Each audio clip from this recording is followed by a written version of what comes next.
my god. Bro, Celestia and Luna are the biggest frauds in the show, like, by god, the amount of L's and foolish choices these two make in the series is way too much for comfort. I am dead-ass surprised they have not gotten arrested by the fraud police. But I swear, they're hella on fraud watch, and they're on high-risk levels, y'all. Y'all remember the first episode of the show, right? We learn the tale of Nightmare Nutjob, Celestia's emo sister who she banishes to the moon for forcing nationwide dark mode. Bookworth, Celestia's student, reads this tale and eventually learns that she'll return and attempt the same shit again. But Celestia, instead of focusing on the dangerous threat that is her younger sister, she tells little bro, "Hey, quit being a loner and make some friends, you lean-filled headass." And then she just leaves Twilight to do this task, one where the entire country is at stake if she folds, and one where she almost folded. And you know when Celestia finally shows up? Right when the job is over. But whatever, it's the first episode and the main goofball gotta do their shit, otherwise we wouldn't have an internet nuclear weapon that is this cartoon show. But you think Celestia, and hopefully her sister too, will be able to do shit after this, right? Right? Wrong! We got the next major threat. Tonight we have Discord Living Tombstone. This one is actually a previous adversary of Celestia and Luna before the latter one had a teenager tantrum, and they actually won against bro. Trapped him in a pigeon shitter. Then you just think, oh, they dealt with this motherfucker before? I bet, this shouldn't be too big of a problem. Pull up the elements and wipe him down again, right? Right? Years pass and he goes free before turning the world into a chaotic hellhole with chocolate rain. Celestia goes, y'all hear me out. I can't defeat this fella. Because unfortunately, the elements are now symbiotically connected to you 6 motherfuckers, and they don't respond to any of my cake requests no more. So, y'all wanna help a homie out? Booklight, being Celestia's biggest simp, went and said, "I gotcha, my goat." This bitch Celestia was rendered useless, and now her protege gotta clean up her mess again. But, just this once, I'll give her a pass. Cause she not only got no elements of headassery, but also up against this nigga Discord? The guy who can just snap his fingers and break you into pieces like Legos? Nah, sorry, y'all cook no matter what y'all do. It's over. It's time to hang up the towels, y'all. Again, absolute fault for Celestia, but just this once, I'll give her a pass, you know? This was just the universe telling her that she got no main character privileges. Maybe next villain, she'll come up and do something, right? Right? Next major threat comes up. We got another alicorn nigga, and they're being kept in the warden cage while Big Buck Momma impersonates her and brainwashes her fiance by giving him magical weed. The entire time, Celestia and everybody else get straight fooled by this insect, right until she about to win. Up until the OG comes out to say, "Hey, this nigga stole my dupe!" Chrysalis reveals herself in that moment, and then Celestia finally pulls up. And then it's just like, oh my god, Celestia coming out to pull the big guns. She about to wipe the floor with this insect. Hit her with the rain juice, bro! This motherfucker Chrysalis is done and over! You fucking dumbass, she got slumped immediately. Celestia was talking all that game, waffling about, "You fool, you revealed your true self. Now I must protect my subjects from you." And then a second later, she just gets destroyed. Damn, he really about to rock my shit. If I was in that crowd, I'd be disappointed as hell, I'm keeping honest. This over 300-pound cake-filled weakling is ruling my country? I'm moving to the G1 universe, bro. It is not safe out here. And of course, she just tells Twilight, "You and your gang, you must gather the fly swatters of Harmony and beat her ass, bruh." And then go and have a battle sequence against changelings, and then they get washed. Tons of civilians get their homes destroyed and are getting hurt, while Celestia on the ground just going... Oh, but now I bet you're wondering, hey, where's Luna in this entire drama? Simple. Missing literally all the commotion and doing jack shit. When she ain't monitoring the shield, she was probably busy playing Overwatch 2 while Chrysalis was sending her subjects to genocide his city. She don't give a damn, bruh. She only care about them heals. So we actually saw Celestia try and fail to defeat a major antagonist and protect her subjects while her sister fucked off into the abyss and went up and sent her lackeys to do the job once she got washed. Lackeys who lost, by the way. So they not only did jack shit the previous 2 threats, but on the 3rd threat, right when they about to square up and catch a fade on the villain, they got slumped. Their fraud levels are increasing, y'all. This shit getting scary. The next major threat comes. Slave owner King Sombrero. This one is another threat that both Celestia and Luna took care of in the past, meaning they clearly got the capabilities to run that fade. Now the Crystal Empire is under risk of facing the rule of Sombrero again, forced to have every day be a Taco Tuesday. Cadence and Shining are under risk again. Surely these two will go handle it again rather than sending their troops, right? Maybe they'll save themselves from the fraud police, right? Oh, you sweet summer child, no. They sent out Twilightings again as a test and has her deal with a problem. You know, her student, with only 2 antagonist defeats under her belt. Let her go take care of the life of an entirely different city, to run the fate of an antagonist that you already beat. That's totally gonna go well. Oh, but Cadence will be able to handle it. It's her city, right? Oh, I'm sure that's going swell. These 2 lazy-ass horses went and told their student and their 5 goons to go and handle the responsibility of an entirely different city and get their citizens through their PTSD issues for a villain that they beat before. And all for a test? Nah, nigga, if I was Twilight, I'd be dropping out the moment that this gets told to me. But nah, I gotta take care of these foreign citizen spirits and their worst fears before eventually having to face my own. Nah, Celestia, you got me fucked up, on God. I'm failing this test with a Z-. By this point, I guarantee while they were out here, peacefully watching the skies as an entire city is getting ran over by crystals, the fucking fraud department is just giving them phone call after phone call, with Celestia just leaving that to hit voicemail. Princess Celestia, there has been suspicions of you being either a lazy nigga or a weakling, despite being the monarch of the country. Because of this, you have been notified that you are being investigated by the Fraud Disciplinary Association and you have 24 hours to respond. Prove that you are not a lazy-ass princess. Unfortunately, she is far from proving this. If anything, this next threat proves that she won't be able to do nothing. The goat T-Rex pops out of the shadows, and Celestia was just sleeping like she does in her day-to-day life, and by now, you basically know the drill. She sends out literally everybody else but herself and her sister to deal with that task. This time, not only Twi, but out Discord, which backfires when for some reason Discord went to try and compete in the Fraud Championship and completely betrays everybody before getting completely smoked himself. Oh shit, that nigga Discord was a fiend. Now T-Rex is on our lame sorry asses and we're gonna get slumped yet again. Hey, sup y'all, so we're kinda at a worse position now because you trusted the worst man possible to handle this straight up worldwide problem. The hell are we gonna do now? I don't want to be the main character anymore. And then the three princesses throw in the towel and give Twilight their entire power bank, and afterwards they're straight up reduced to background characters in peril. Cause then T-Rex pops up and throws them clowns in the Fuda dimension. They just keep selling, bro! These guys are hyped up to be Equestria's most powerful rulers of the land, and is shown to have this apparent wild amount of power. But they don't even go down to handle this weak-ass grandpa nigga, and send in the embodiment of chaos himself to handle it instead? Nah, bruh. Y'all gotta put down the crowd. It's over.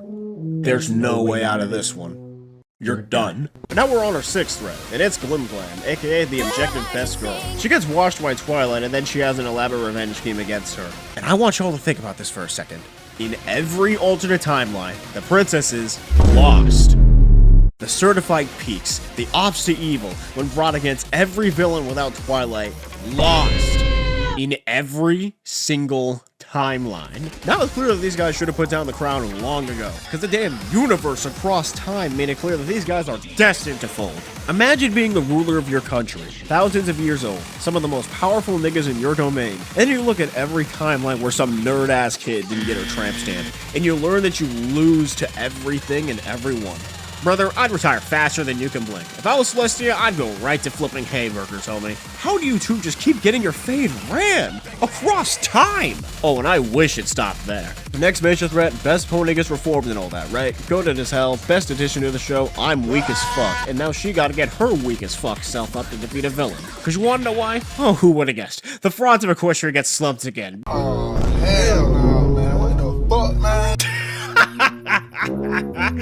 Chrysalis returned from the writer's dusty-ass closet and captured everybody. And all the princesses, of course, just didn't do a damn thing about it. I don't know why Chrysalis even bothered to capture these three. Come on now, bro. We know they wouldn't have done nothing. Chrysalis should have just shown the three of them Raph's cocoons and then tell them to go weep in the corner and nothing would change. The secondary squad would have just done their business anyway. And they got the audacity to look threatening as hell when they got folded firsthand, adding to their mountain of else. Blood thinks they're part of the team, bro. I'm gone. Next major threat. The Discord Dark Mode OC. The princesses fucking sleep their way through this whole danger even when the old teacher is out there and free from the Shadow Realm. However, I'll give him a pass because this entire episode makes me fall asleep, so I don't blame him for sleeping this round. The Fraud Disciplinary Association won't add this to your record, y'all. We're on our new threat, and by God, you're not gonna believe who's the perpetrator this time. An elementary schooler, ripped straight out of the orphanage. And this is a devious one. The kiddo captures everybody's magic, almost gets a nigga and 6 kids killed, and the frontline soldiers are locked behind bars. And like a game of Where's Waldo, I'm asking, where's the princesses? They see the emergency, they gonna lose their magic like everybody else, but honestly, I don't think that wouldn't matter, because I know full well that after hearing the emergency news, Celestia will be too busy eating her cake pile and sitting around making her ass fatter. Luna is busy cranking 90s on Fortnite and hitting the gritty,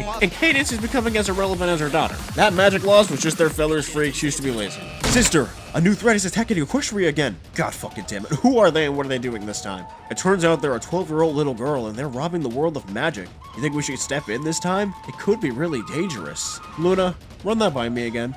A 12-year-old, a middle schooler is doing this? Yes. And we don't got magic on ourselves to handle it. Yes. Sister, Let that goofball Twilight do it. Yeah, I was thinking the same thing, Tia. It's just a little kid, right? Who cares? Yep, I'm going back to reading the newspapers while eating my new cake batch. Sister, you're 1,115 years old. You're at a serious risk of diabetes if you keep this up. I can quit when I want to, Luna. Then we got our 9th season. Show's about to end and a bunch of grown-ass men and women are about to cry like babies, including me back in 2019. And what finally comes is what we've all been waiting for. The princesses, the certified virgin collectors of the land, are retiring. Is this nigga serious? So now you got me fucked up. These fellas, after doing nothing for every major threat attack on this Candyland hellhole, and absolutely getting dragged every time they did do something, they just up and up, pack their bags, and go, alright, it's over. Think more Twilight, it's time for you to be king. What? And then what happens after is priceless. Cause that motherfucker Twilight panics like a Looney Tunatic and goes, Fellas, what do we do if there's a big baddie again, like there always is with this damn place, and the princesses aren't here to help us?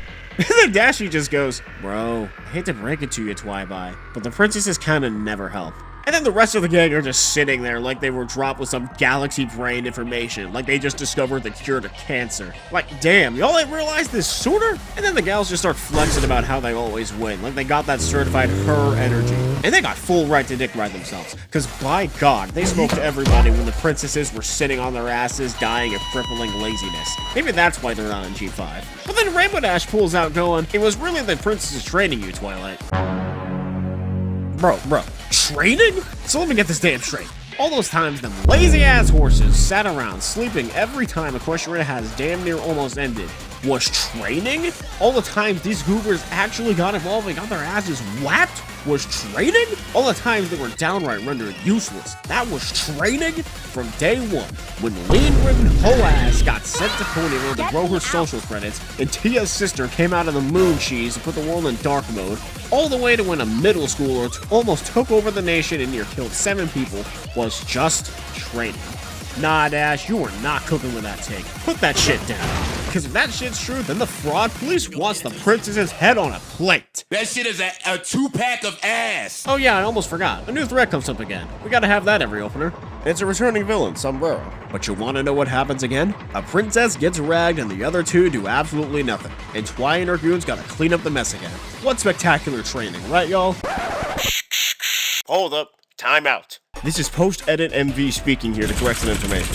The princesses, after taking their sweet time, actually came down to help the main 6 or something. And that something is destroying sentient vines. Yeah. Instead of actually dealing with the man at the forefront of the problem themselves, they and this old washed-up granddad go help him out with some vines, and then they send Twilight and the others to take the man himself. Honestly, I totally understand why they did it, because we know they're weak as fuck and they will get absolutely violated otherwise. But let's be real though, the princesses are about to get a different type of retirement. A retirement behind bars, because the fraud police finally got a chance to lock them up now that they ain't hiding behind that bitch-ass castle. Now we got our new and final threat. Sorry, threats in plural. It is the big 3 hood niggas of the block. Queen Chrysalis, Cozy Glow, and Lord Tyrek. All the obs that the princesses either slapped on or got slept on. And believe it or not, they actually did something finally. They helped everybody evacuate the premises, and then they eventually square up with the elementary schooler immediately as she comes. They're finally cooking. Oh, wait, nope, they got destroyed instantaneously. That's another to add to the list of the people that the princesses lose to when they square up. A fucking 12-year-old beat them. Nigga's still learning her ABCs and 1, 2, 3s, and she was able to show these old motherfuckers that they are washed up. I respect the grind, not gonna lie. And this like gets me too, like, they eventually got a fight with the squad since Starlight being the GOAT ended up freeing all of them from their prison cells. And Celestia goes like, we may not have our magic, but we are not completely helpless. Brother, either of you with magic got your asses handed to you regardless. Y'all just be getting in the way, for real, for real. And of course they lost and got put behind Goober jail. Tisk, tisk, tisk, a damn shame. Most useful thing they did the entire finale was evacuate everybody and put the hood niggas in their stone chambers. Hero would give them some credit for doing the work, but nah, brother. After getting wrecked by an elementary schooler and all the melds they've been catching like Pokemon, this ain't deserve full credit, bro. This is a fat CV after class. But I believe I made myself clear. The princesses, these motherfuckers, Celestia, Luna, and sometimes Cadence are all the definition of washed up frauds. Like I wouldn't even dare to call these 2 niggas Princess Celestia or Princess Luna. Their names to me are now Princess Fraudlestia and Princess Folda. Folda because she folds more than my laundry every time she does something, just like Congress. And Fraudlestia because she's always hyped up to be that nigga. The guy, the king of the pack, the leader of the ops. only for her to sleep her way through actual conflict or be washed up by a Rugrat still learning what 2 + 2 is. And they think they free after retirement. They think they're about to have the time of their lives once they retire. But little do they know, they spent too long running away from the fraud police. Because now that they're done hiding behind their throne, the ops are on their ass. And now they better start hiding in shacks for the remainder of their life and start watching the alleyways that they be walking past. Because they, my friends, are hunted. And they will be found. Mark my goddamn words, homie. You know, these princesses might have sucked balls, but at least they put somebody more competent to handle the country now. I'm glad Twilight will be able to rise up and keep this country safe and without harm, and full of sheer, unfiltered peace and harmony. Oh wait,